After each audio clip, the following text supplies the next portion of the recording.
ये जंगल जादुई है, मगर सबसे बड़ा जादू सच्चाई में है। मैंने अपने दोस्त का खिलौना तोड़ दिया है, मगर मैं डर रहा हूँ सच बताने से। डर मत, सच बोलने में ही असल हिम्मत होती है। मैंने नहीं तोड़ा। तुम पर अब एतबार नहीं रहा। मैंने गलती की, मैं माजरत चाहता हूँ। तुमने सच बोला, यही सबसे अहम बात है। ये मैंने तोड़ा है, मुझे माफ कर दो।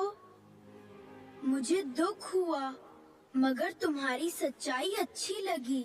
हाँ, हम मिलकर इसे ठीक कर लेते हैं। देखा, सच्चाई सबसे बड़ा जादू है।